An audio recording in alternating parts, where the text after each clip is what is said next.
Welcome to Rob's Wrestling Reviews. Before we start, I wanted to make a quick explanation about the lateness of these videos. Because of my work schedule, it is kind of hard to do these videos. So going forward, I will be lumping both my Raw and SmackDown reviews together. I will also be lumping my 205 Live and NXT reviews together as well. That way, all my reviews are done each week. It'll just be a little, some of them might be a little later than I would like. Plus, they'll be lumped in together, so there will be less videos each week. But I will get my reviews for every WWE show in time each week. That being said, let's move on to the Raw.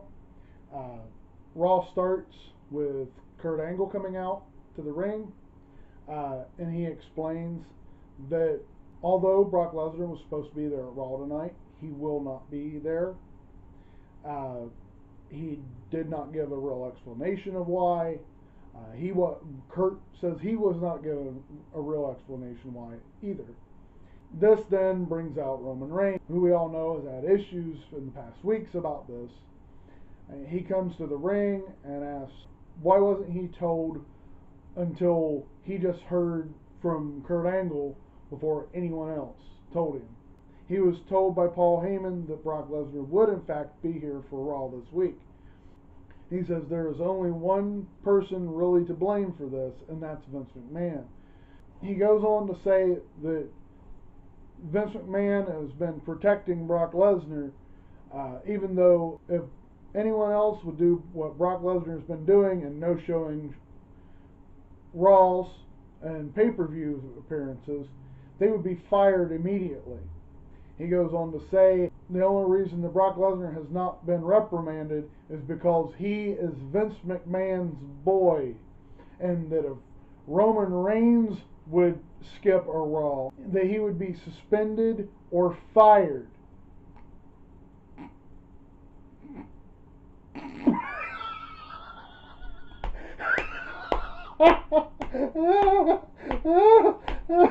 That's a good one.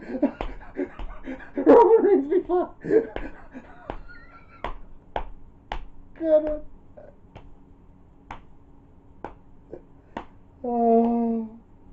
Sorry.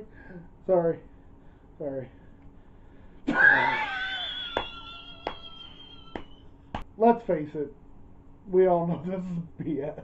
Everyone knows that Vince has been wanting to push Roman Reigns for the last 4 years now. If anybody is Vince McMahon's boy, it is Roman Reigns. It's like they're trying to turn Roman Reigns into CM Punk or Daniel Bryan. You know, when this happened with CM Punk and Daniel Bryan, it was natural because both people felt like they were getting held back by the WWE. No one in their right mind thinks that Roman Reigns is being held back by the WWE. They had him beat Braun Strowman clean after Braun beat 5 people. Moving on, Roman goes to the back to confront Vince McMahon about this, where Shane just happens to be back there for some reason, even though he's the SmackDown commissioner. Shane is there with Vince, just in the background. Roman Reigns starts talking to Vince, asking him why Brock isn't there this week. Why is he protecting Brock? Vince says, we're not going to have this conversation out in the public like this. Let's go to my office. We'll talk there. They go to their office, goes to commercial break. When they come back from commercial break, Renee Young is in front of Mr. McMahon's office. Roman Reigns just comes out and just walks off. This brings out Vince. He explains that Brock is no one's boy. He's not Vince McMahon's boy. He's not even Paul Heyman's boy. He is his own man. Does he get a few extra perks? Maybe. But that doesn't mean that Roman Reigns can go talking disparagingly about Brock Lesnar, and that Roman Reigns is officially suspended for the time being, temporarily suspended. Gee, so Roman Reigns gets the night off. Next, we have Sasha Banks versus Sonia Deville. Sasha Banks comes out with Bayley by her side, who does not seem to be happy to be next to Sasha Banks, though she is coming out to pay Sasha back for the help that Sasha gave her last week. Sonya Deville obviously comes out with the rest of Absolution. This is not much of a match. The match is not really the story here. Mandy Rose goes to interfere at some point in the match, but Bayley pulls her down. This leads to Sonya looking like she's going to check on Mandy, which gives Sasha Banks the opportunity to hit her with the backstabber into the bank statement for the tap out win. Right after the match ends, Bayley just walks out, leaves the arena, leaves Sasha Banks standing there. Absolution comes in the ring, starts attacking. Bayley does not come back. I actually think this is a pretty good story. They haven't really been building much. They haven't been really getting a lot of TV time for this, but for what they get, I think they're really telling a really good story here. For once, Bayley is not coming off as the naive little girl like they did when she first came up on the main roster. She's actually a full-fledged character again. We all know this is leading to a match at WrestleMania. It's going to be great. Every time Sasha Banks and Bayley have a match, it's outstanding. I hope they give it the time it deserves. This should be a really good match. Next, we have the addition to the celebrity wing of the Hall of Fame this year, Kid Rock. They explain how he's rocked WWE stage more than any other. Talked about a couple of his appearances from Raw, SmackDown, and WrestleMania, and of course Undertaker using American Badass during the late 90s, early 2000s. I couldn't care less about this addition to the Hall of Fame. I guess they need some celebrity each year, though I do wonder if this is possibly leading to something else. We'll get to this a little later tonight, that I think this could be setting up. We'll get to this later. Next, Miz is in the ring, ready to host Miz TV. He notes that Bo Dallas and Curtis Axel are not with him tonight because they're getting ready for a match against the Bar later tonight that will punch in their ticket to WrestleMania. He brings out his two guests, who happen to be his opponents for WrestleMania this year, Finn Balor and Seth Rollins. This is a pretty funny segment. The whole time he's trying to goad each other into fighting each other, and for a while it actually seems like it's going to work. They start getting in each other's face. He's trying to egg them on, and he's rooting for them to fight each other, and then they turn around and just deck him. Seth does end up hitting Finn right afterwards, which does set them up for later tonight. This match ended up being a no contest because every tag team on the roster come in and immediately attack the Bar. Every tag team gets their shots in. They get in a couple finishers. This leads to the Bar going to the back, complaining to Kurt Angle that they feel like they're being disrespected now on Raw. They have no competition. They've beaten every tag team on Raw. Maybe they should take their titles to SmackDown and defend them there, because there might actually be some real competition now. They could take on the Bludgeon Brothers, who've been decimating everyone. They could fight the New Day again, who they ended the New Day's historic 400 whatever day reign. They could face the Usos. They could always go right to SmackDown. They want to be traded. Kurt tells them just wait. Later on, we're going to have a tag team battle royal to determine who's going to face the Bar at WrestleMania for the Raw Tag Team Championships. Next, John Cena comes to the ring. He said, I didn't get the job done at Fastlane. I am not WWE Champion. I'm not going to WrestleMania. He said, I will go to WrestleMania, but it seems like I will be going to WrestleMania just like any of you. I'll be going as a fan. And he really talked it up like he's just going as a fan. Went into the crowd, had a drink of beer in the crowd with the fans. Came back in and said, this is going to be cool. He said, said, there's going to be a lot of crazy things. He said, speaking of that, wouldn't it be crazy if I just did the thing that I told you weeks ago that was impossible? It was a crazy dream. That I'm going to go ahead and do it. I challenged The Undertaker to a match at WrestleMania. And he goes further on to not just talk to the crowd, but talk to the dead man directly. He says, Taker, you're not washed up, you're not broken down. If you were, you wouldn't be posting workout videos on your wife's Instagram account. I thought that was actually a kind of funny line. He said, when I lose a match, he said, I put a smile on my face, I come back the next night, I come back to work every time. He said, you lose one match, you're gone the whole year long. He goes on to say, I'm going to be at WrestleMania one way or the other. I'm going to be there as a fan, or I'm going to be there to fight The Undertaker. He said, this is all in The Undertaker's court. Let's find out if the dead man is still alive.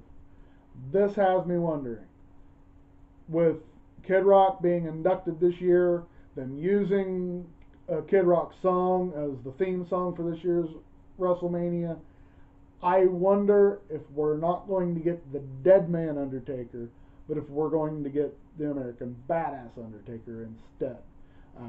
He's been the dead man all along.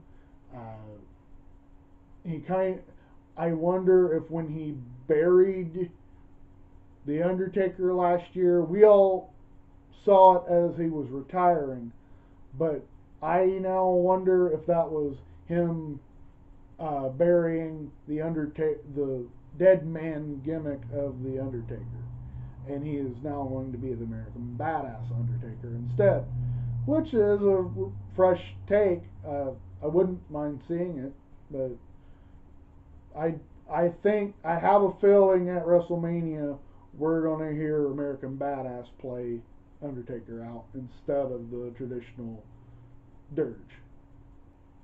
Next, there was a brief backstage iPhone promo by Braun Strowman, who talks about how he decimated Elias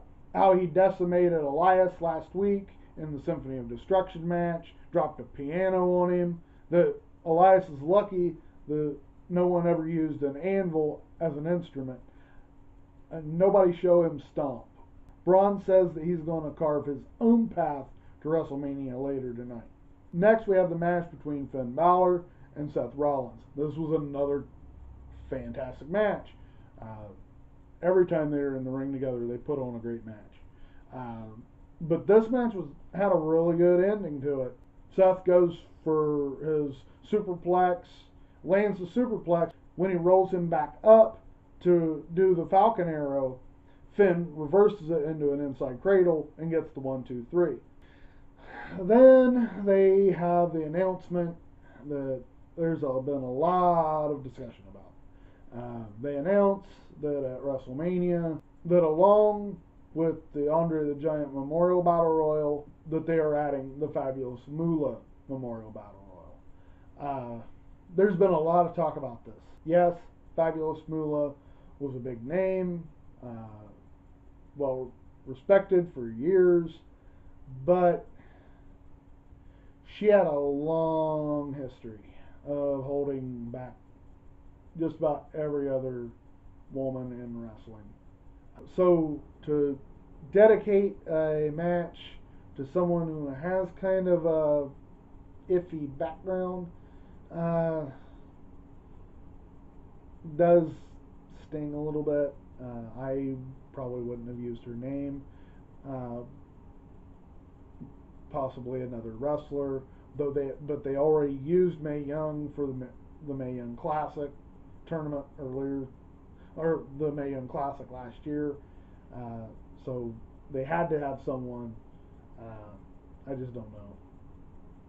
Next, they had a video package talking about Ronda Rousey and revisiting her contract signing. And last week, when the tag team match was finally announced between Ronda Rousey and Kurt Angle versus Stephanie McMahon and Triple H, a lot of people this week were up in arms because WWE had announced that Ronda Rousey would be at every Raw leading up to WrestleMania, and she was not there this week. What happened? Why wasn't she there? Well, later on, the news was finally come out. Ronda Rousey did have some prior engagements that WWE did not know about that she had to fulfill. Next, Asuka makes her way to the ring. Charlie Caruso asks why Asuka chose to face Charlotte at WrestleMania instead of Alexa Bliss.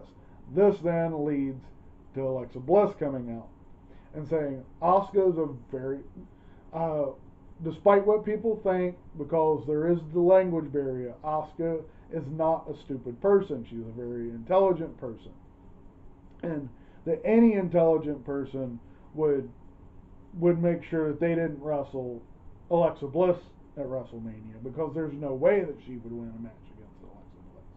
That Alexa Bliss would end her undefeated streak, even though they wrestled last year and Asuka won pretty handily. Alexa Bliss, she made the biggest mistake coming back to Raw, because there's someone back there that still has unfinished business, obviously alluding to Nia Jax. She calls for Nia Jax. Nia Jax does not show up, does not come out. She says it a second time. Nia Jax still does not come out. Plan B, Mickie James attacks Asuka from behind, leading to a match between Asuka and Mickie James. Quick match here. There really was not much to it. Mickie James went to do a leapfrog, immediately got caught in the Asuka lock, tapped out. Wow, Mickie James has really kind of been treated poorly, hasn't she? Alexa then goes to the back, goes to Nia Jax, asks her why the hell wasn't she out there. She called for her twice. Nia Jax explains that Kurt Angle told her she has a match here coming up in a little bit, and she could not come out. They have a quick word together. Alexa tells her, I love you. Nia Jax tells her, I love you back. Goes out to have her match. This leads to another bit, pretty much a squash match. The woman's name was something like Kate King, something like that. Like always, quick squash, maybe a minute long. Nia Jax dominates, hits her Samoan drop, 1, 2, 3. But this is not it. Video feed from the back happens to cut in with Alexa Bliss and Mickie James waiting on Charlie Caruso for an interview. While they're there, they're talking about Nia, and then the truth comes out. Alexa Bliss says she's been using Nia Jax the whole time. To look at her and look at me. Even went so far to say Nia looked like Shrek.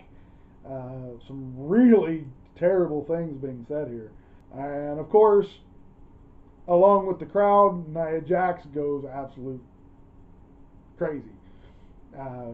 She runs to the back, runs into Charlie, says where they ran off before Nia got there.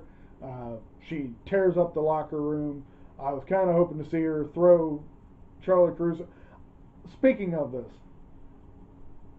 if you saw, and I'm talking to the men watching this, If you saw someone as mad as Nia Jax running at you at full speed, would you not run away? Charlie Caruso stood there, didn't act like she was scared or anything. No fear. Unless she's the most courageous woman in the world, tougher than Asuka. She is the worst interviewer in the company by far. That was terrible. But beyond that, it was a really good segment. Beyond that, next we have a video package with Matt Hardy talking about the Ultimate Deletion match. He unveils the entire Woken Hardy family: Queen Rebecca, King Maxwell, Senor Benjamin, Lord Wolfgang, and Vanguard 1. He says he is going to cleanse Bray Wyatt in the lake of reincarnation. I wonder if this is going to mean he's going to go back to Husky Harris. I don't know. Though I would pop if that happened, if he did somehow turn into Husky Harris in this match. That could happen in a Woken Hardy match. Just pointing that out. Great package here, great video package here. Finally, we're getting what the Woken universe should have been all along. I do wonder if Jeremy Borash has a lot to do with this. I have a feeling he had a little bit of input this time, which they've sorely needed. Because up until now, this has been the booking of Woken Matt Hardy has been absolutely terrible up until now. But it looks like they might finally be on the right track here with this. I'm really looking forward to it next week. I do understand why they're not saving it for WrestleMania, because it would be very hard to have a pre-tape match that's probably going to be 20 to 30 minutes long in front on a monitor in front of 75,000 people. We remember what happened the last time Bray Wyatt had one of these matches with the House of Horrors match and how bad that went. So it's smart to put it on Raw instead. Either way, I'm really looking forward to this. Finally looking forward to a Bray Wyatt Matt Hardy match. And next we have the Tag Team Battle Royal. It is your main event for Raw tonight. Every tag team in the division is there, and so is Braun Strowman. Braun Strowman walks out and interjects himself into the match. He tells the ref to ring the bell. If you were the referee in this match and Braun Strowman came to you and said, ring the bell, you'd ring the bell too. Braun Strowman completely destroys everyone. They do get a few shots in. They get him outside, though it was through the middle rope. They hit him a few times with steel steps, this being the Revival and the Miztourage team up to do this. And they knock him into the timekeeper's area for a while, get back in the ring. The match goes on for a while, a few eliminations. Braun comes in, then completely cleans house. Carl Anderson's the last person, and he just absolutely chucks Carl Anderson out of the ring. Braun Strowman, on his own, is going to challenge the Bar at WrestleMania for the tag team titles. Yes, they are kind of burying the rest of the tag division here, but hey, I'm not going to complain about this match. This should be a pretty fun match. We're going to see Braun Strowman do what he does best. He was probably going to win the tag team titles, and hey, that's not a bad story for someone who should probably be in the main event instead of Roman Reigns, because he's the most over guy in the company. This isn't much of a consolation, but hey, I'm all for any time Braun Strowman's going to have a big match. I'm waiting. I'm actually kind of excited to see what he does with the tag titles by himself.